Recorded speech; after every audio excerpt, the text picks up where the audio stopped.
प्रथम वर्ष संस्कृत के विद्यार्थियों के प्रश्न पत्र प्रथम के अंतर्गत हम महाकवि भर्तृहरि प्रणीत नीति शतक ग्रंथ का अध्ययन कर रहे हैं। नीति शतक ग्रंथ के अध्ययन क्रम में हम अर्थ पद्धति के श्लोकों का अध्ययन कर रहे हैं।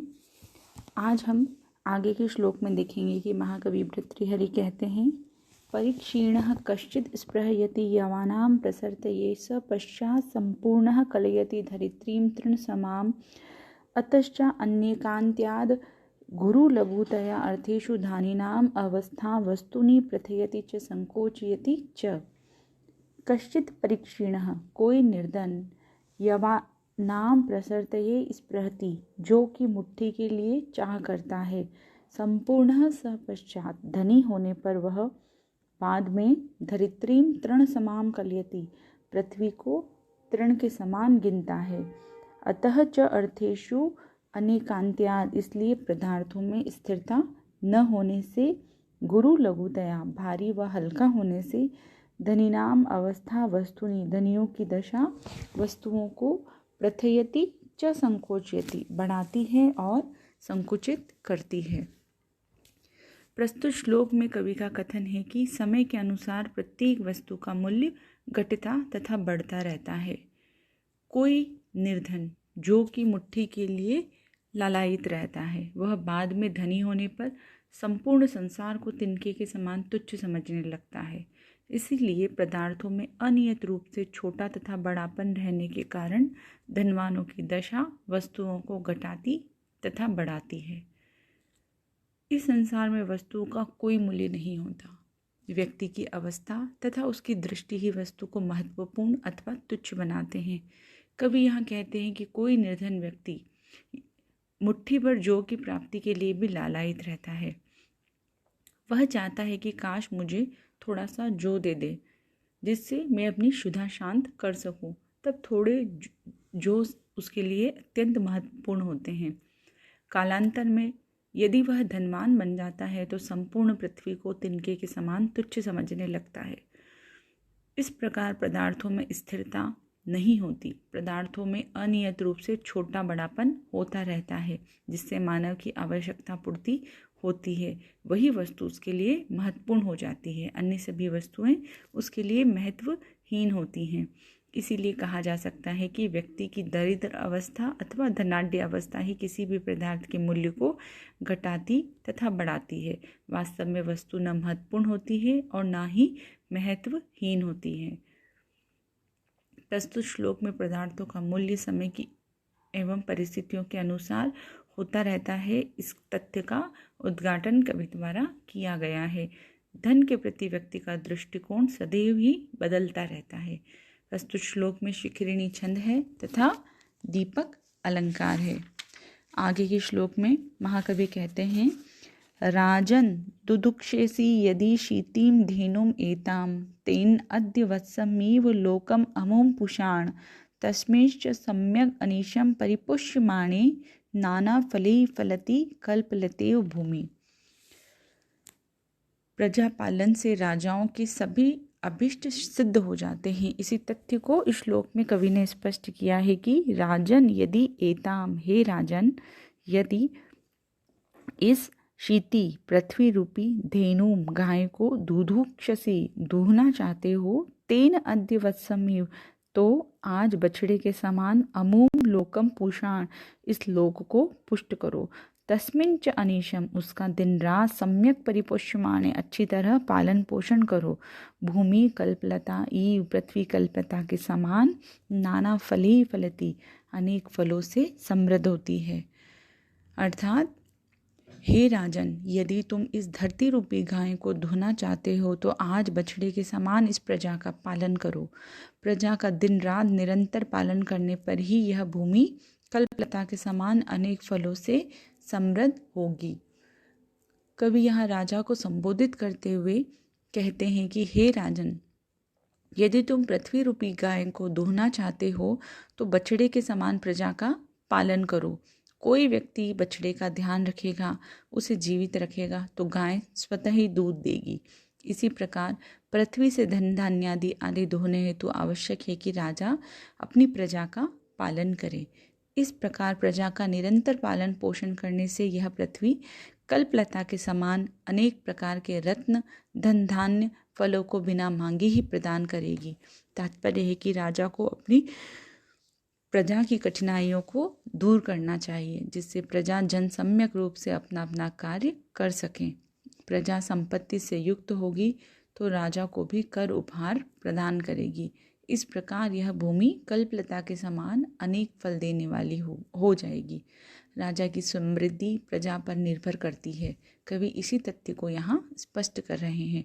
प्रजा पालन से ही राजा के लिए अभीष्ट सिद्धि प्राप्त होती है। प्रस्तुत श्लोक में वसंतील का छंद है तथा रूपक अलंकार है। आगे महाकवि भर्तृहरि कहते हैं, सत्या अनृता च परुषा प्रियवादिनी च हिंसा दयालुरपि च अर्थपरा वदान्या नित्यव्यया प्रचुर नित्य धनागमा च वरांगनेव नृपतिर अनेक रूपा। नृपनीति अनेक रूपा।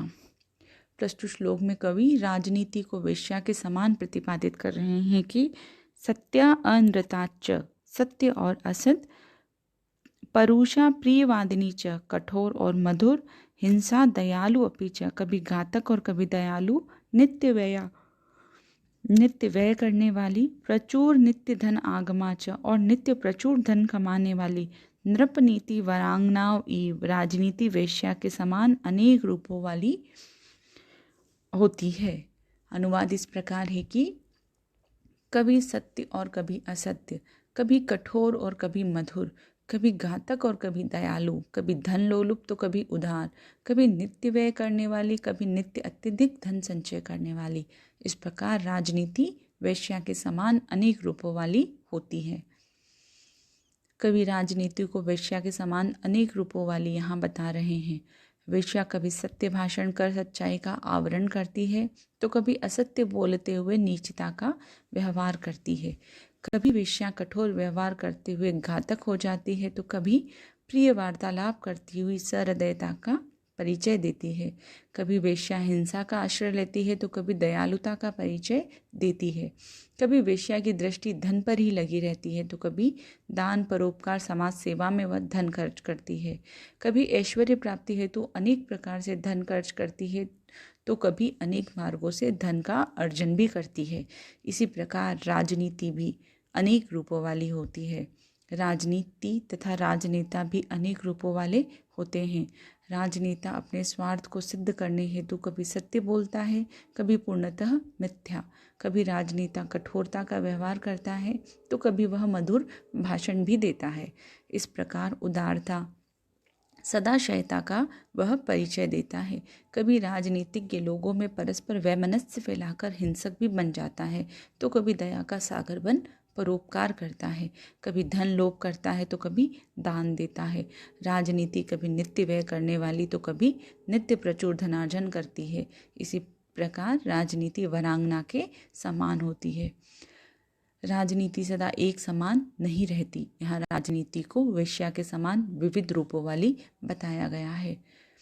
प्रस्तुत श्लोक में वसंतील का छंद है तथा उपमा अलंकार है, क्योंकि राजनीति की उपमा वेश्या से दी गई है। प्रसाद गुण है और वैदर्भी रीति है। आज्ञा कीर्ति पालनम ब्राह्मणानां दानं भोगो मित्र संरक्षणं च येषाम् एते षड्गुणा न प्रवर्ता को अर्थस्तेषां पार्थिवीपाश्रयेण। प्रस्तुत श्लोक में कवि का कथन है कि 6 गुणों से संपन्न राजा का ही आश्रय ग्रहण करना चाहिए। 6 गुण हैं आज्ञा, यश, ब्राह्मणों का पालन, दान, भोग तथा मित्र संरक्षण। जिन राजाओं में ये 6 गुण नहीं होते उनके आश्रय से क्या लाभ। कभी राजाओं में 6 गुण होने चाहिए यह अपेक्षा करते हैं। यदि 6 गुणों से रहित है तो वह राजा सेवा के योग्य नहीं है। जिस राजा की आज्ञा अपनी प्रजा में नहीं चलती, प्रजा जिसकी आज्ञा को नहीं मानती, जिस राजा की सदाशयता, उदारता, परोपकार विषय कीर्ति सर्वत्र न फैली हो, जो राजा विद्वान, उपदेशक एवं परमात्म तत्व को प्राप्त हुए ब्राह्मणों का पालन नहीं करता, ऐसे राजा का आश्रय लेने से कोई लाभ नहीं होता। जो राजा उचित काल में याचकों को दान आदि नहीं करता तथा धन ऐश्वर्य आदि का स्वयं भी उपभोग नहीं करता, जो आश्रय में आए व्यक्तियों एवं सहृदय मित्रों का संरक्षण नहीं कर पाता, उनका आश्रय लेने से क्या लाभ। तात्पर्य है कि जिन राजाओं में उपर्युक्त 6 गुण नहीं हैं, उनका आश्रय कभी भी नहीं लेना चाहिए। गुणहीन राजाओं की सेवा आदि करने से समय का नाश ही होता है। कवि ने यहाँ उत्तम राजा में 6 गुण आवश्यक माने हैं, निर्गुण राजा को असेवनीय बताया है। प्रस्तुत श्लोक में शालिनी छंद है, जिसका लक्षण है मातौ गौ चेत शालिनी वेद लोके। अर्थापत्ति अलंकार, प्रसाद गुण तथा वैदर्भी रीति हैं। आगे महाकवि लिखते हैं कि यद दात्रा नीच भाल पट लिखितम स्तोकम महदवा धनम तत्प्राप्नोति मरुस्थले अपि नीतराम मेरो ततो ना अधिकम तद्धीरो भव वित्तवस्तु कृपणाम वृथा मा कृथा कूपी पश्य पयोनिधि वापि घटो गृह्णाति तुल्यम जलम। प्रस्तुत श्लोक में भाग्याधीन फल प्राप्ति होने का कथन किया गया है। धात्रा नीज भाल पट लिखितम, ब्रह्मा द्वारा अपने भाल पट पर लिखा हुआ स्तोकम महदवा यद धनम, कम या अधिक जो धन, तत्मरुस्थले अपि नीतराम प्राप्नोति, उस रेगिस्तान में भी अवश्य प्राप्त करता है।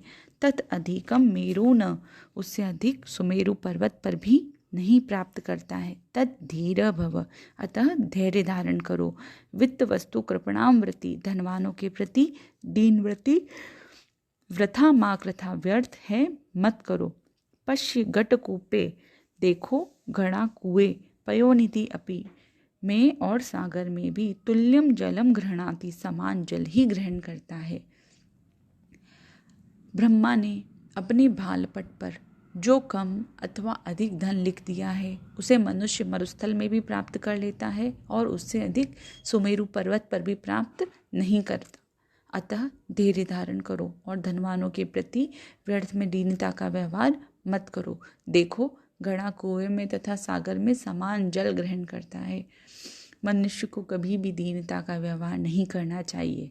मानव के भालपट पर ब्रह्मा ने जो थोड़ा या अधिक धन लिख दिया है, उसे मनुष्य रेगिस्तान में भी सरलतापूर्वक प्राप्त कर लेता है। भाग्य से अधिक धन तो सुमेरु पर्वत पर क्यों न चला जाए, उसे प्राप्त नहीं होगा। अतएव धन के विषय में मनुष्य को सदा ही धैर्य रखना चाहिए। कवि कहता है कि धनवानों के प्रति कभी भी दीनता का व्यवहार नहीं करना चाहिए। कवि घट का उदाहरण देते हुए कहता है, जरा घड़े को देखो, पानी लेने हेतु घट को कुएं में डाला जाए अथवा अगाध जल राशि वाले सागर में डाला जाए, वह सदा अपनी क्षमता जितना ही जल ग्रहण कर पाएगा। इसी प्रकार जितना भाग्य में धन लिखा होगा, उतना ही मनुष्य को प्राप्त होगा, अधिक नहीं। अतः मानव को सदैव धैर्य बनाए रखना चाहिए। मानव को कृपणता नहीं दिखानी चाहिए। स्वाभिमानी एवं धैर्यवान बनना ही श्रेयस्कर है। प्रस्तुत श्लोक में शार्दूल विक्रीडित छंद है तथा दृष्टांत अलंकार है। यहाँ भाग्य तथा घट में बिंब प्रतिबिंब भाव साम्य है, अतः दृष्टांत अलंकार हुआ। प्रसाद गुण है एवं वैदर्भी रीति है। त्वमेव चातका धारो असिति केशाम न गोचर किम अम्बोध अस्माकम कार्पण्योक्तिम प्रतीक्षसे। प्रस्तुत श्लोक में धनिकों को उदार बनने का संदेश दिया गया है। हे अम्भोधवर, हे मेघश्रेष्ठ, त्वम एव, तुम ही चातक आधार असि, चातकों के आश्रय हो। इति केशाम गोचरनः, यह कौन नहीं जानता। अस्माकम कार्पण्य उक्ति, हमारे दीन वचनों की किम प्रतीक्षा से, क्यों प्रतीक्षा करते हो। अनुवाद इस प्रकार है कि हे मेघश्रेष्ठ, केवल तुम ही चातक पक्षियों के आश्रय हो, यह कौन नहीं जानता, फिर हमारे दीन वचनों की प्रतीक्षा क्यों करते हो। कवि मेघश्रेष्ठ को संबोधित करता हुआ कह रहा है कि इन चातक पक्षियों को जीवन देने वाले तुम ही हो। जब तुम स्वाति नक्षत्र में जल बरसाते हो, तब ये उसका पान कर जीवित रहते हैं। यह बात सारा जगत जानता है कि तुम ही चातकों के आधार हो। तुम्हें तो बिना मांगे ही जल प्रदान कर देना चाहिए। इसी में तुम्हारी महानता है। बड़प्पन है। चातकों को दीन पुकार के बाद यदि तुम जल प्रदान करते हो तो यह व्यर्थ है। कवि यहाँ मेघ के माध्यम से दाता से कह रहा है, यदि कोई दाता याचकों को बिना मांगे ही उनकी विपत्ति को देखकर दान दे देता है तो यह उसकी उदारता का प्रतीक होगा। अतः धनवानों को याचकों के दीन वचनों की प्रतीक्षा किए बिना ही धन का दान दे देना चाहिए। अनुष्टुप छंद है यहाँ तथा अप्रस्तुत प्रशंसा अलंकार है। आगे महाकवि भर्तृहरि ने लिखा है कि रे रे चातक सावधान मनसा मित्र क्षणम श्रूयता अम्भोदो बहवो वसन्ति गगने सर्वे अपि नेत एतादृश केचिद् वृष्टिभिरार्दयन्ति वसुधां गर्जन्ति केचिद् वृथा यम यम पश्यसि तस्य तस्य पूर्तो मा ब्रूहि दीनं वच।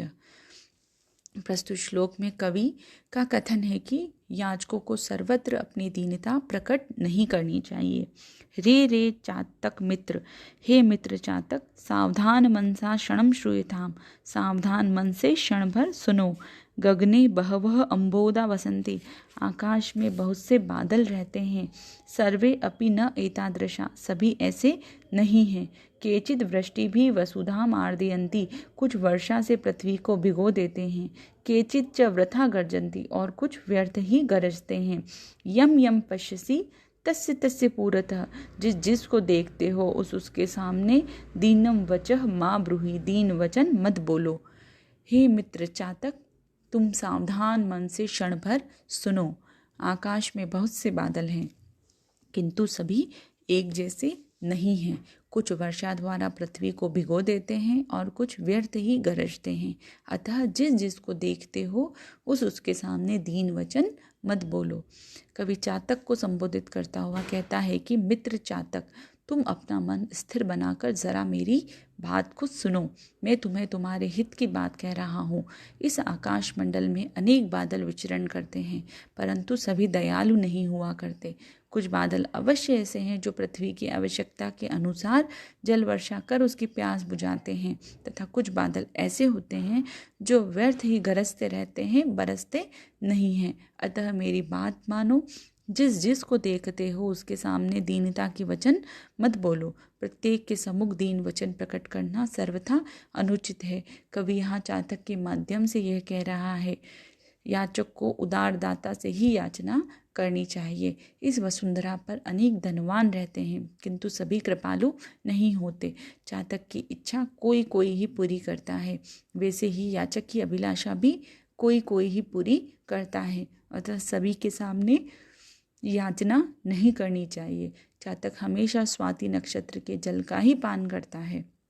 यह तथ्य यहाँ उद्घाटित किया गया है।